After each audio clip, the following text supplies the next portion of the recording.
ओम नमः शिवाय. श्री स्वामी समर्थ. नमस्कार मंडळी, स्वागत आहे तुमचं आपल्या मराठी यूट्यूब चॅनलमध्ये. स्वामींच्या कृपेने आपला दिवस आनंदात जाओ हीच मी स्वामींच्या चरणी प्रार्थना करते आणि आजच्या नवीन व्हिडिओला सुरुवात करूया. तर पहा, महाशिवरात्री हा एक मोठा सण आहे जो फाल्गुन महिन्याच्या कृष्ण चतुर्दशी तिथीला 15 फेब्रुवारी आलेला आहे.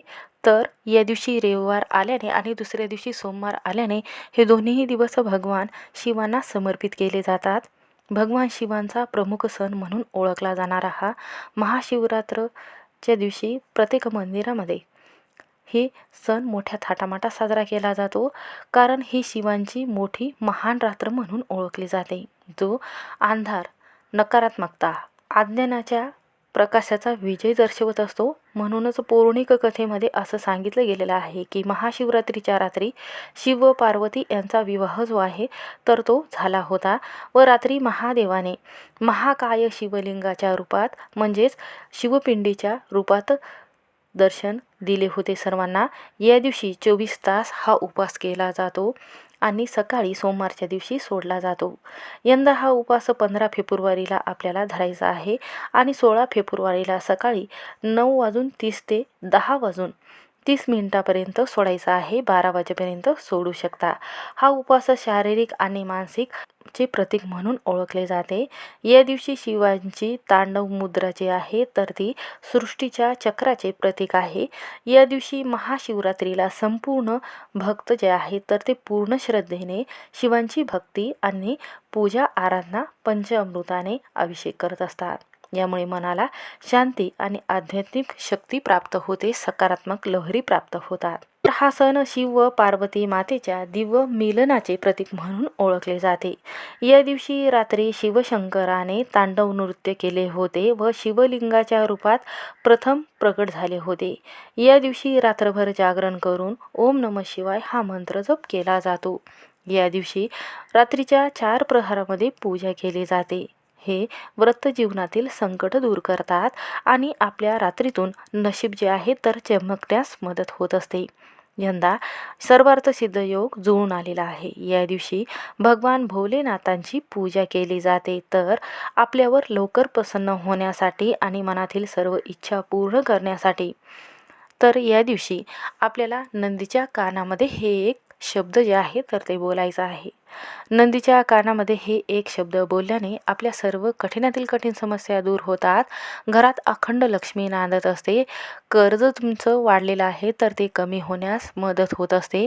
सर्व घरातील दारिद्र्य गरिबी संपून साडेसाती नकारात्मकता शत्रुपीडा नजरबांधा दूर होऊन प्रत्येक कामामध्ये तुम्हाला यश हे मिळत असते. त्याचबरोबर घरातील जेवढाही पितृदोष आहे नकारात्मकता आहे तर ती दूर होत असते.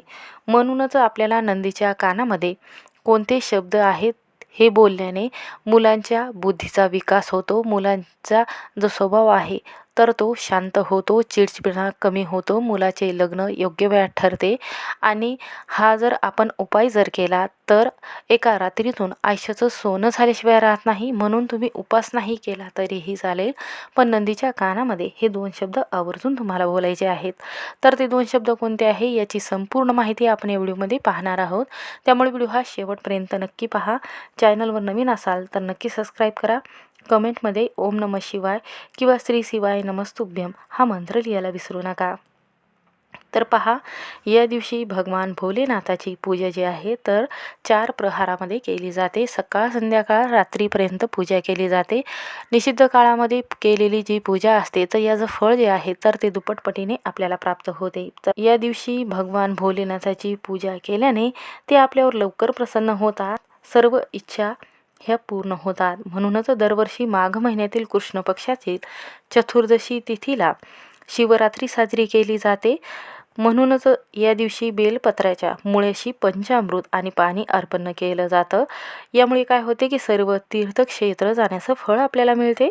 बेलाच्या झाडाखाली तुम्ही जर पिंड जर मांडली, जसे की मातीची तुम्ही जर पिंड तयार केली आणि तिथे मांडली तर त्या व्यक्तीला सर्व तीर्थस्थानी स्नान केल्याचं पुण्यफळ लाभत असते. जर या बेलाच्या झाडाखाली एकदा तुम्ही एखादा ब्राह्मण जेवू घातला तर माणसाला कोटी ब्राह्मण जेवू घातल्याचं फळ मिळत असते.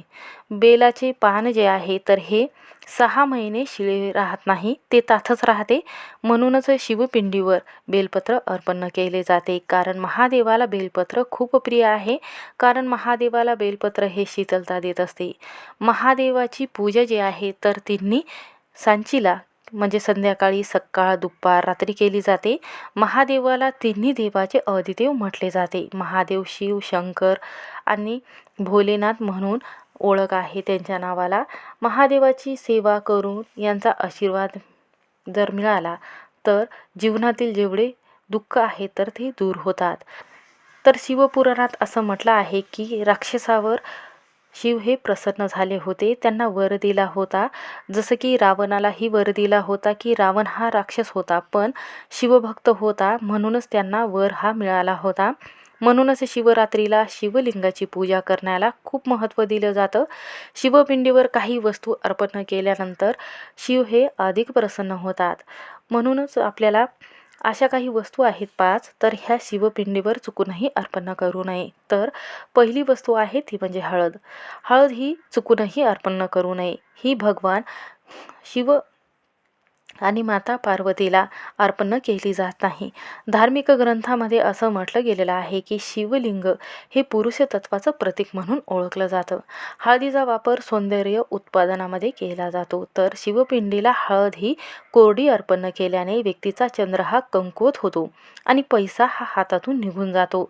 आपण लवकर कर्जबाजारी होत असतो. म्हणून कुंकू व शेंदूर हे जे आहे ते अर्पण करू नये. कारण कुंकू आणि शेंदूर जे आहे हे पतीच्या दीर्घायुष्य प्राप्त व्हावं म्हणून ह्या वस्तू लावत असतात. पण शिवपुराणामध्ये सांगितलं आहे की महादेवाला शेंदूर हे अर्पण करू नये.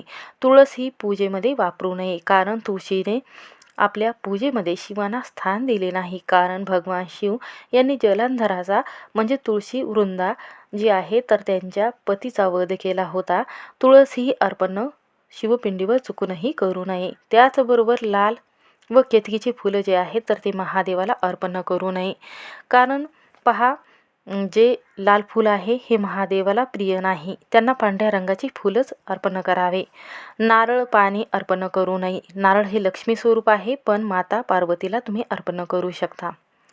तर शिवपिंडीवर फक्त बेलाचे पान जे आहेत तर तेच अर्पण केले जाते आणि शमीपत्र आहे तेच अर्पण केले जाते. शिवपूजन केल्याने दारिद्र्य नष्ट होते. शिवपूजन केल्याने रोग कमी होते, बाधा होत नाही. कारण पहा, भोलेनाथांनी स्वतःचे विष हे पचवले होते. स्वतः विष पोचवतात म्हणून आपल्या जीवनात जेवढ्या समस्या आहेत तर ते दूर होतात. जर महाशिवरात्रीच्या दिवशी तुम्ही 21 काळी मिरी जर महादेवाच्या पिंडीवर अर्पण करत आहात, जसं की आपण तूप घ्यायचं आहे 1 चम्मच, त्यामध्ये 5 काळी मिरी घ्यायच्या आहेत आणि त्यानंतर आपल्याला हे 2 तास असंच भिजत ठेवायचं आहे आणि महादेवाच्या पिंडीवर महाशिवरात्रीच्या दिवशी सकाळ, संध्याकाळ, दुपार आपल्याला हे जेव्हा तुम्ही रुद्राभिषेक, जलाभिषेक करता त्यावेळी अर्पण करायचं आहे. यामुळे काय होते की शत्रू नाहीसे होतात, कायमचे शत्रुत्रास हा दूर होतो. म्हणून एक नवीन संधी आपल्याला मिळत असते. ज्यांच्या घरामध्ये रोग, आरोग्य हे बिघडलेलं असेल, वाढलेलं असेल तर ते संपतात.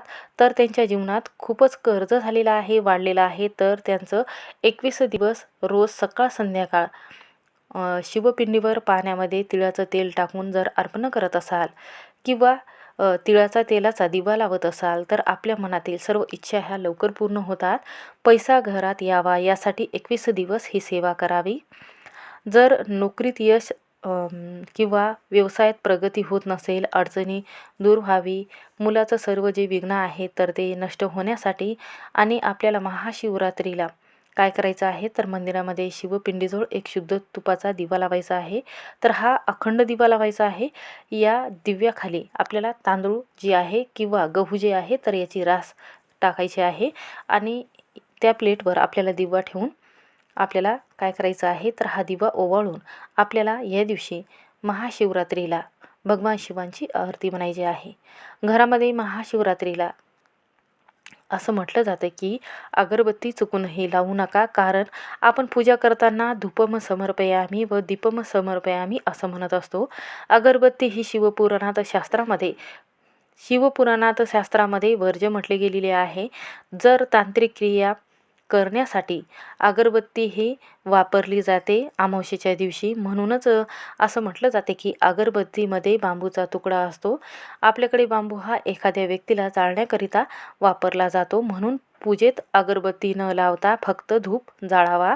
तर या दिवशी गौरीचा तुकडा घ्यायचा आहे आणि गॅसवर ठेवावा व त्यावर शुद्ध गाईचं तूप टाकावं आणि त्यानंतर एक लवंग टाकावी आणि याचा सर्व धूर जो आहे बेडरूम, हॉल किंवा उंबरवटा असेल, तुळस असेल तर सर्वीकडे आपल्याला हा जो धूर आहे तर दाखवायचा आहे. तर या दिवशी आपल्याला नंदीच्या कानामध्ये कोणते 2 शब्द बोलायचे आहे ज्यामुळे भगवान शिव शंकराचा आशीर्वाद जो आहे तर हा प्राप्त होतो. तर पहा, अग्निपुराण, शिवपुराण आदी पद्मपुराणामध्ये या ग्रंथामध्ये महाशिवरात्री व्रताचं महत्त्व सांगितलं गेलेलं आहे. तर पहा, आपण मंदिरामध्ये गेल्यानंतर आपण पाहत असतो की भगवान शंकराचं वाहन जे आहे तर याला नंदी म्हटलं जातं. त्याला सर्वात प्रथम स्थान दिले गेलेलं आहे. शिवमंदिरात प्रवेश करताच सर्वात आधी नंदीची मूर्ती शिवांकडे तोंड करून बसलेली असते. नंदी हा शिवांचा आवडता भक्त होता. शिवांच्या पूजेमध्ये सेवेसाठी तो सदैव तत्पर राहायचा आणि भगवान शिवांच्या द्वारपालाचे सेवक म्हणून नंदी शिवांना सेवा करत असतात. म्हणूनच नंदीच्या कानात एखादी इच्छा जर आपण बोलली, या दिवशी 2 शब्द हे जर बोलले तर ती शिवापर्यंत पोहोचत असते आणि आपल्या मनातील इच्छा जी आहे तर ती लवकर पूर्ण होते. म्हणूनच नंदीच्या कोणत्या कानामध्ये म्हणजेच डाव्या की उजव्या कानामध्ये आपल्याला कोणती इच्छा बोलायची आहे, जसं की धनप्राप्ती असेल, नोकरी प्राप्ती असेल किंवा घरामध्ये धन, संपत्ती, आरोग्य चांगलं राहण्यासाठी कोणतीही जी इच्छा आहे तर ती कशी मागायची आहे ती बघूया. तर पहा, जर तुम्ही तुमच्या इच्छा नंदीच्या कानामध्ये जर बोलत असाल तर नंदी हा भगवान शंकराचा भक्त होता. त्याचं वाहन हे नंदी आहे. भगवान शिवशंकराचे नंदीवर खूप प्रेम होते, त्यामुळेच शिवांच्या पूजेमध्ये त्यांचं प्रथम स्थान आहे. भगवान शिवाने त्यांना वरदान दिले होते की जो कोणी त्यांच्या कानात आपली इच्छा सांगेल, त्यांच्या जीवनातील जेवढ्या काही इच्छा अपूर्ण झालेल्या आहेत तर त्या इच्छा पूर्ण होतील. कारण असं म्हटलं गेलेलं आहे की नंदीच्या कानात जेव्हा आपण एखादी शब्द बोलत असतो तर नंदीजीच्या कानात बोलण्याने काही नियम सांगितले गेलेले आहेत. तर नियम काय आहेत, तर नंदीच्या कानात जेव्हा तुम्ही एखादी इच्छा बोलत असता तेव्हा सर्वात प्रथम भगवान शिव आणि माता पार्वतीची पूजा करायची आहे आणि त्यानंतर नंदीला पाणी, फुले आणि दूध अर्पण करावं. त्यानंतर आपल्याला काय करायचं आहे, दिवा लावायचा आहे, शुद्ध तुपाचा, अगरबत्ती लावायची आहे आणि नंदीला आपल्याला पंचामृताने, दह्याने, दुधाने आपल्याला अभिषेक करायचा आहे. आणि त्यानंतर नंदीजीच्या कोणत्या कानात आपल्याला इच्छा बोलायची आहे, तर आपल्याला डाव्या कानात इच्छा बोलायची आहे. कारण असं म्हटलं जातं की नंदीच्या जे डावा कान आहे तर यामध्ये आपल्याला जी इच्छा बोलायची आहे तर कोणती इच्छा बोलायची आहे, कोणता शब्द आपल्याला उच्चारायचा आहे, तर ओम नमः शिवाय हा मंत्र म्हणून आपल्या मनातील इच्छा जी आहे तर ती नंदीच्या कानामध्ये डाव्या बोलायची आहे. नंदीच्या कानात इच्छा सांगत असताना जे काही बोलणार आहात ते कुणालाही इतर व्यक्तीला न सांगता फक्तच आपल्याला नंदीच्या कानामध्ये बोलायचं आहे. असं म्हटलं जाते की आपली इच्छा सांगून झाल्यानंतर नंदी महाराज आपली जी इच्छा आहे तर ती भगवान महादेवाकडे पोहोचत असतात. म्हणूनच असं म्हटलं जाते की नंदीची पूजा झाल्यानंतर महादेवाची पूजा करावे. म्हणून आपली कोणतीही इच्छा जी आहे तर नंदीच्या कानामध्ये अशा पद्धतीने बोलावे, ज्यामुळे तुमची इच्छा जी आहे तर ती पूर्ण होत असते. तुमची जी काही इच्छा आहे, जसे की दारिद्र्य असेल, गरिबी असेल, दुःख असेल किंवा घरामध्ये पैसा हवा असेल तर कोणतीही इच्छा आहे तर ती पूर्ण होत असते. म्हणून अशा पद्धतीने आपण नंदीच्या कानामध्ये, डाव्या कानामध्ये ही इच्छा बोलून आपल्या जीवनातील जे नकारात्मकता आहे, दुःख आहे ते कमी करण्यासाठी अशा पद्धतीने महाशिवरात्रीच्या दिवशी नंदीच्या कानामध्ये हे 2 शब्द बोलावे, ज्यामुळे सर्व कठीणातील कठीण समस्या ह्या दूर होतील. श्री स्वामी समर्थ. व्हिडिओ आवडला असेल तर स्किप न करता शेवटपर्यंत नक्की पहा.